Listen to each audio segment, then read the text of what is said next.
Zubeldia no banco já contra o Atlético Goianiense no final de semana. Kardec, Luiz Fabiano na área, cruzamento, Kardec, olha! A bola pro Lucas, olha o chute do Lucas aí! E o Rogério, pé direito na bola, passou pela barreira!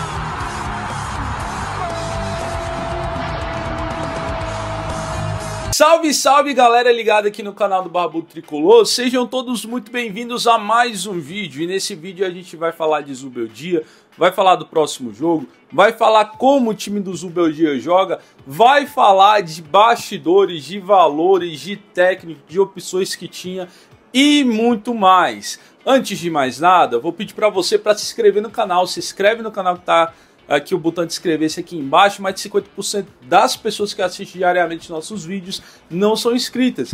Então se inscreve aí, segue a gente. Também pedir para você já chegar deixando o like. É muito importante que você chegue deixando aquele like para a gente crescer cada vez mais aqui na plataforma. Galera, lembrar aqui a vocês o seguinte, para você garantir a sua camisa de time, link está na descrição e também no comentário fixado. Novos modelos de manga longa já disponíveis, novos modelos regata já disponíveis. Entra no link que está aí na descrição. Você falando que vier através do canal do Barbudo Tricolor, você tem frete grátis para todo o Brasil e personalização grátis no seu pedido, nome e número que você quiser. Então não perde tempo, R$ 149,90, entre em contato na descrição. E vamos lá, galera, vamos começar aqui com a primeira notícia, que é a seguinte, galera. Temos uma notícia para trazer para vocês a respeito do Morumbi. O São Paulo tinha aquele acordo com a Mondelez, vocês conhecem, vocês sabem, né?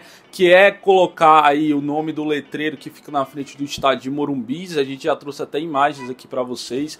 E também, ao invés de você chamar de Morumbi, o São Paulo vai jogar no Morumbi. Não, agora a gente chama de Morumbi. Isso é geral, torcedor chamando, imprensa chamando, mídia chamando, tá todo mundo chamando assim agora, beleza?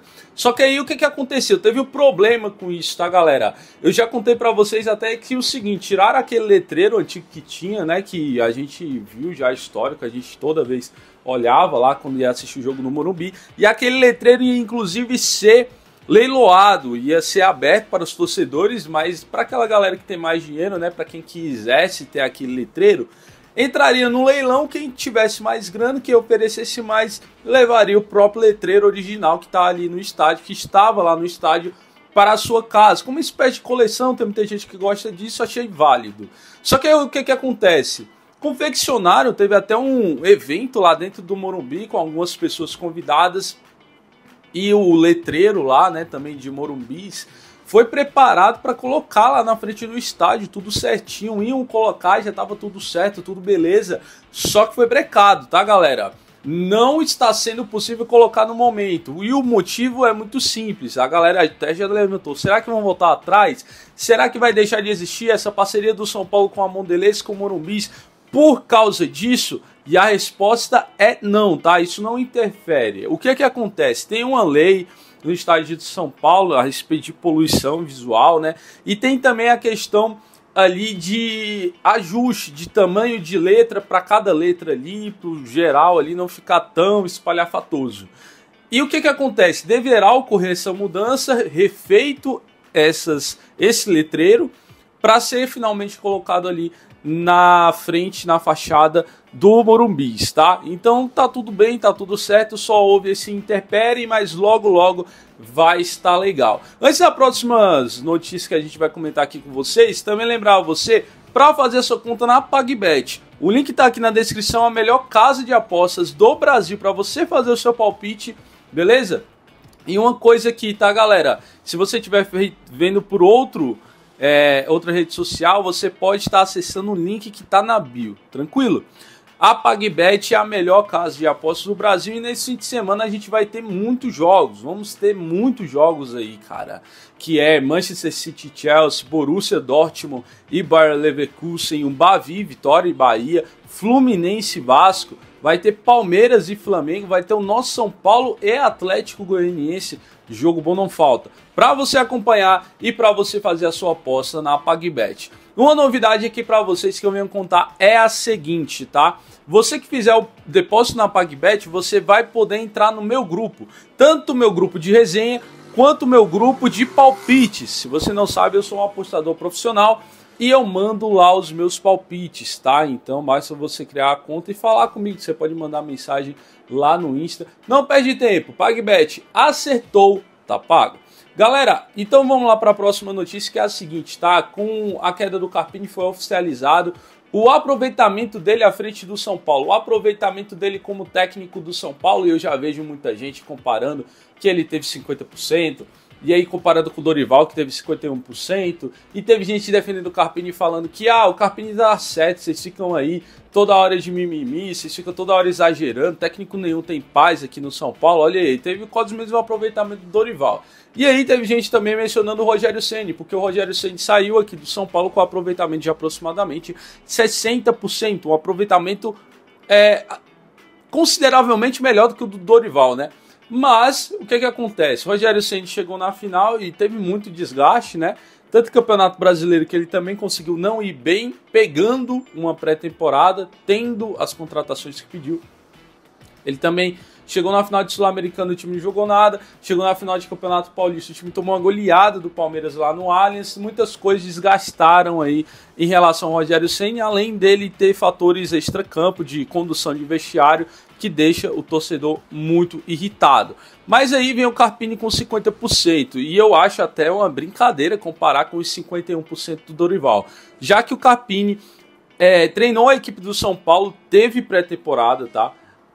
Teve o time do São Paulo aí completo, de todos os jogadores, né, estavam à disposição, foram quebrando, mas estavam à disposição.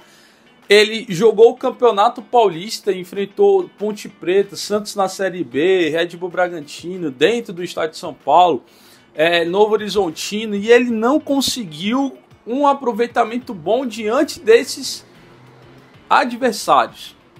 Então, assim, enquanto você tem, por um lado, o Carpini com menos jogos que o Dorival, quanto mais jogos você tem, mais difícil é você manter ali um aproveitamento alto, tá, galera? Sempre vai ser assim.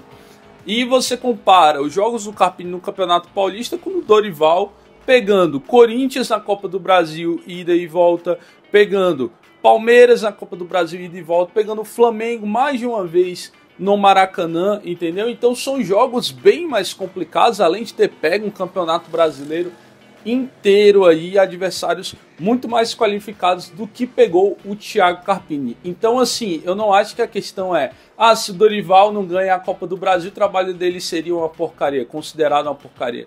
Não é assim que funciona. Basicamente é isso que eu tenho a dizer. Não é assim que funcionam as coisas, tá? E a análise é muito simples. O time do Dorival era cascudo, tinha padrão, jogava bola. O time do Carpini levava gol de todo mundo, não tinha um mínimo de padrão. E bom, não precisa mais falar muito além disso, né? As coisas são óbvias e nem tudo precisa de uma defesa explicada aqui. Mas eu quero saber a tua opinião, qual o saldo final que tu tem desse trabalho de Thiago Carpini. Vou falar um negócio pra vocês. Vocês notaram que nos últimos vídeos eu não gravei, né? Nos últimos dias eu não gravei vídeo e postei aqui pra vocês. E isso eu explico da seguinte maneira, tá, galera? Assim como o Carpini falou lá na coletiva dele, que ele falou que do lado dele lá tem um ser humano, né? Galera olha muito treinador e tal, etc. Mas também tem um ser humano do outro lado. Eu também falo a mesma coisa pra vocês. Aqui do outro lado tem um ser humano. E aqui do outro lado tem uma pessoa que, além de trabalhar com São Paulo, sente muito São Paulo. Isso eu quero até pedir desculpa para vocês de uma certa forma. Porque assim, não teve vídeo nos últimos dias porque eu tava muito estressado, ansioso com a situação do São Paulo. E eu não posso ser assim.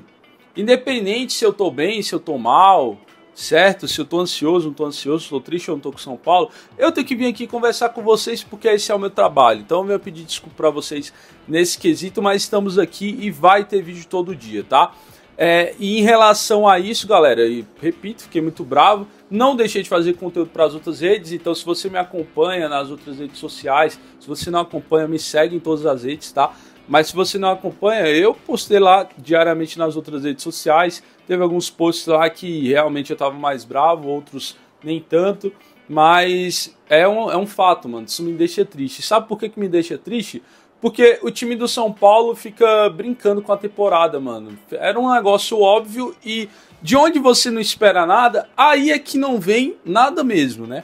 Porque o São Paulo foi lá e contratou o Carpini quando a gente falou, ano de Libertadores não é ano para estagiário, não é ano para um cara que, olha como é absurdo. Água Santa, ele tá no Água Santa, beleza, seu trabalho é legal no Água Santa, fez um trabalho legal demais no Água Santa, aí foi pro Juventude, subiu com Juventude, tu sobe com Juventude, o que tu faz? Tu disputa a Série A com Juventude, é o mínimo, cara. Mas a diretoria do São Paulo vai e pega o cara lá de Juventude, que tava tentando tava tentando se organizar pro Campeonato Brasileiro e simplesmente veio o São Paulo e arranca o treinador dos caras que fez toda a pré-temporada. Mesmo assim, o Juventude começou ganhando do Corinthians, né? O Corinthians realmente é um time muito fraco. E aí, cara, é isso. O Carpini veio sem o menor cacife para estar aqui e treinou o São Paulo. Não deu em nada, não teria como dar em nada, mas uma coisa me chama mais a atenção nessa vida do Carpini, que talvez se fosse o Zubeldia, e eu vou te contar ainda nesse vídeo, seria diferente. E o que é que eu tô falando? Os jogadores do São Paulo ganharam a Copa do Brasil e simplesmente acharam que eles eram o Real Madrid. Não é possível, não é possível. Achou que a gente tinha elenco do Real Madrid. Por quê? Isso aqui é informação, tá? É informação para você, seguidor do canal, que eu nem sei se você vai conseguir ouvir a mesma coisa de outros canais aí. Os jogadores do São Paulo não queriam um treinador estrangeiro. Isso ajudou muito a contratação do Carpini. O Muricy também gostava do trabalho do Carpini, juntou um com um mais um é 2 e contrataram esse cara, também para pagar pouco, né? Que a diretoria do São Paulo, por algum motivo, tem essa necessidade de ficar gastando em jogador, mas economizando em técnico. Por que eu falo isso, tá? O Dorival recebia 1.200.000 por mês. O Carpini vem e recebe 400 mil reais por mês. Lembrando que a CBF pagou uma multa para tirar o Dorival daqui. Aí o São Paulo pagou uma multa para tirar o Carpini do Juventude. Se a gente contrata o Zubeldia, não tinha multa de ninguém. Primeiro detalhe. E aí tu tira lá 1.200.000 do Dorival, paga 400 mil para o Carpini. Economia, né? Nossa, que economia zona. E aí agora que tu negocia o Nicão, o São Paulo negociou o Nicão com o Atlético Paranaense, tu abre mão de pelo menos uma parte do salário do Nicão. Acredito que vai ser tudo, mas pelo menos uma parte do salário do Nicão. Tu tem ali 1.200.000 mais os 600 mil reais do salário do Nicão. E aí, quando tu demite o Thiago Carpini, tu chega à conclusão do que? Não, agora o São Paulo vai gastar um dinheiro pesado, vai contratar um técnico que não é uma dúvida, chega pronto para o São Paulo, e aí o São Paulo surpreende e contrata o Zubeldia. E a gente já tem a informação que pelo menos R$1 milhão ele vai receber, acredito que um pouco mais, mas pelo menos R$1 milhão ele vai receber. Ou seja, o Zubeldia, a gente sai do Carpini barato, vai para o Zubeldia para pagar praticamente o que a gente pagou no Dorival. Sendo que o Zubeldia não tem a metade da representatividade, a metade da capacidade e, mano, calma que o Dorival traria para a equipe. Tanto que hoje o Dorival tá na seleção e começou muito bem, tá? Você entende onde que eu quero chegar? O São Paulo tem dinheiro. É nítido que o São Paulo tem dinheiro. E se não tem dinheiro, não é para ser refletido no técnico isso, é para ser refletido nas contratações. A gente pagou 20 milhões para ter o Ferreirinha. O que adianta a gente ter Ferreirinha, Lucas, Caleri, Luciano, André Silva, Galopo, Ferrarese, Arboleda, ter essa galera toda se você não tem um técnico qualificado para bater de frente com as principais equipes. O Palmeiras mesmo, mano, tem um time titular ali muito bom, mas você vai olhar para o banco, não é essa coisa toda, mas o técnico faz a diferença. Então eu acho que o São Paulo deveria ter ido por esse caminho. Falando do Zubeldia em si, tá fechado, ele vai ser o técnico do São Paulo, né? Vai chegar agora nesse sábado aí para ver os últimos detalhes, o São Paulo poder anunciar o técnico. E aí ele não fica no banco de reservas contra o Atlético Goianiense, quem vai ficar será o Milton Cruz, mas ele vai estar já no comando do São Paulo, na beira do gramado, contra a equipe do Barcelona. Barcelona de Guayaquil, que foi um dos times que o Zubeldia já comandou. Ele é um técnico com mais de 500 partidas, tá? Comparando com o Carpini, tem muita, mas muita diferença. Primeiro que o Zubeldia é técnico desde 2008, ou seja, aí você tem uns 16 anos de comando técnico do Zubeldia. Porém, muitos desses times são da América do Sul. Ele tem uma curta passagem pelo Alavés, lá da Espanha, mas comandou Racing aqui, comandou Liga de Quito, que é a LDU do Equador, foi campeão da Liga do Equador e também da Sul-Americana, comandou o Barcelona de Guayaquil, comandou o Independiente Medellín, mas se tu olha no geral, não tem time grande, pesado, que ele comandou, entendeu? E os títulos deles são a Liga do Equador e a Copa Sul-Americana, com uma ressalva da Copa Sul-Americana. A gente viu ele passando do São Paulo, vimos também ele passando do Fortaleza, pênaltis, né? Na verdade, foi o time que mais teve disputa de pênaltis na competição. Por quê? A LDU é muito forte dentro da sua casa e ele chegava lá, jogava para cima, abusava da altitude a favor da sua equipe, né? A gente viu bem como foi isso, o São Paulo foi triturado lá. E um detalhe é que ele também comandou o Lanús, que inclusive eliminou o Fernando Diniz, o São Paulo do Fernando Diniz da Copa Sul-Americana. Vocês lembram também disso. E aí o que acontece? O jogo da volta retranca. O time joga de uma forma completamente feia. Então, sinceramente, os melhores trabalhos que ele teve foi Lanús e a LDU. LDU mais. Só que a LDU tem esse ponto de jogar na altitude. Os adversários que realmente importavam, a gente não está contratando ele pelo que ele fez na Liga do Equador. Os adversários que realmente importavam, a LDU enfrentou na altitude. Entende? E ganhou nos pênaltis. Ponto. Esse é o fato. E aí você pega o Zubeldia e traz para o São Paulo um treinador que nunca teve uma vivência em campeonato brasileiro, vai se dar conta ali de um calendário completamente apertado. Você contrata um cara que nunca teve experiência em um time grande e contrata ele para um momento em que mais tem pressão na temporada, que é começo de campeonato brasileiro, que ele não pode começar pior do que já tá, né? A gente falou para demitir o Carpini lá contra o Novo Horizontino. A diretoria manteve e agora o cara chega no Campeonato Brasileiro com 2 derrotas. A gente vai enfrentar a Águia de Maringá na Copa do Brasil, né? É mais tranquilo, beleza. Mas a Libertadores agora, a gente já chega não podendo perder pro Barcelona. Tem que, pelo menos aí, empatar fora de casa com o Barcelona. Então, assim, já começa de uma maneira complicada, na minha opinião. Né? Dependendo até do resultado do time que ele nem vai comandar, do Milton Cruz aí contra a equipe do Atlético Goianiense fora de casa. Já pensou, o São Paulo começa com 3 derrotas? Complica ou não complica? Para mim complica muita coisa. Então assim, de novo, se era para fazer uma aposta, que colocasse o Zubeldia no começo da temporada, com pré-temporada e tudo mais. Para agora, eu acho um péssimo nome para ter ido atrás. E eu acho que a diretoria errou de novo e vai pagar caro ainda nesse treinador. Então tem uma possibilidade, se tudo der errado, da gente ter ainda outro treinador durante a temporada depois que tudo já tiver ido pro lixo. É isso. Mas assim, lógico, fiz vídeo, falei mal do Zubeldia, falei que não contrataria, porque ainda tinha uma possibilidade dele não ser contratado. Agora não tem mais. Agora que ele foi contratado, não vou ficar aqui descendo a lenha no cara. Vou apoiar, vou torcer para que dê certo. E é isso. Mas assim, o Zubeldia, ele vem com outra característica que ela é diferente e pode ser positiva para o São Paulo.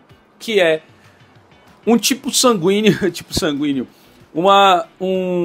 um temperamento mais sanguíneo, tá? E o que eu quero dizer com isso? Ele é um cara que ele é à beira do campo, pra você que gosta, por exemplo, do BKSS, dele ser louco, dele ficar gritando com todo mundo, muita gente me pergunta, pede, aí, mano, se o BKSS viesse, ele também é assim. Ele é louco, ele fica brigando com o árbitro, briga com o jogador, briga com todo mundo. Inclusive, isso pode ser um ponto negativo. O Zubeldia, ele já deixou trabalhos dele por ter se desentendido com o dirigente, por não ter gostado de climas internos do clube, tá? Ele é desse jeito, é o temperamento do cara. Ele fica maluco, mete marcha. Mas ele é assim também com árbitros, e que ele pode ser muito expulso, assim como o Abel é muito expulso, pela essa normal exaltação com os árbitros, tá? Já fez isso diversas vezes, mas isso pode ajudar o São Paulo, né? Já que os árbitros sabem que se fizer isso com o treinador, ele vai reclamar. Isso de algum ponto é positivo.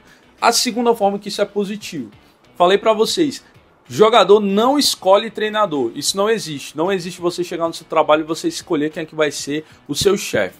Então a gente está trazendo um técnico que os jogadores do São Paulo recusaram. tá? Os jogadores de São Paulo não queriam o Zubeldia. Isso para mim hoje é positivo pelo que eu vi com o Carpini. Vi jogadores que dentro de campo estavam completamente tortos, completamente sem rumo, jogando nada, defendendo treinador fraco. Então eu prefiro que chegue um treinador que vai pelo menos aí tentar ter pulso. Acho que ele vai... Não fala que o Zubeldia não tem pulso. Ele pode não ter tamanho, pode não ter cacife para treinar o São Paulo. Mas que ele tenta colocar moral, que ele vai colocar moral, ele vai tentar. Tá? Então assim, nesse ponto eu gosto. Como joga o time do Zubeldia aqui, tá galera?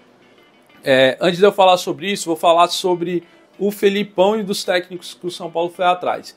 Diego Alonso, Rui Vitória disseram não para o São Paulo, tá? O Pero Martins, não é que ele não disse não. Eu vi a galera aí dizendo que o São Paulo foi atrás, que ele falou não para o São Paulo. O São Paulo lá no começo do ano foi atrás do Pero Martins, que comanda o Al-Garrafa lá nos Emirados Árabes. O São Paulo foi atrás dele, ele quis fazer reunião com o São Paulo deixou ele falando sozinho para contratar o Thiago Carpini. Então essa responsabilidade é do São Paulo, tá? Não tem esse de foi atrás do Pero Martins e ele falou não. Agora ele não quer mais conversar com o São Paulo, é esse o ponto.